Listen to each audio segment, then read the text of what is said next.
இப்ப நான் இந்த செருப்பை அங்கே எடுத்து அடிச்சிருப்பேன். ஆனா நான் அங்க இல்ல. ஆனா இந்த வார்த்தை அவரு கேட்டது தப்பு.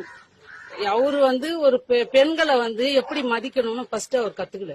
அவர் ஒரு பெரிய அமைச்சரோ அவர் ஏதோ இருந்துட்டு போட எனக்கு அதை பத்தி எல்லாம் தெரியாது.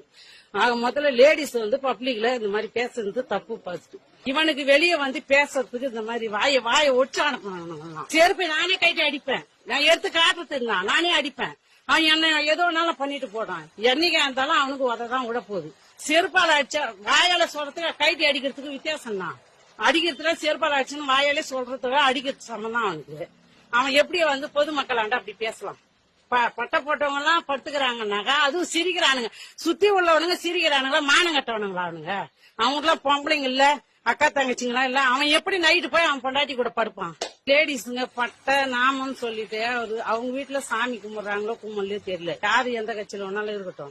மொத்தல லேடிஸுங்களை பட்டை போட்டா படுத்துக்கிறாங்கன்னா அவங்க கிட்ட பட்டையே போட்டு இருக்க மாட்டாங்களா? அவங்க லேடிஸுங்க பட்டை போட மாட்டாங்களா? இப்ப பட்டை போட்டவங்க படுத்துக்கிறாங்க, நாமம் போட்டவங்க நின்னுங்கிறாங்கன்னா இவங்க இதையே இப்படி சொல்றாங்கன்னா அப்ப இவங்க வீட்டுல எவ்வளவு தப்பு எல்லாம் பண்ணிருப்பா இந்த ஆளு. இவனுக்கு வெளியே பேசுறதுக்கு இந்த மாதிரி வாய ஒச்சு அனுப்பணும்.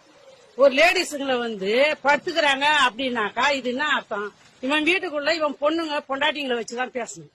அரசியல்ல மேடை போட்டு பேசக்கூடாது.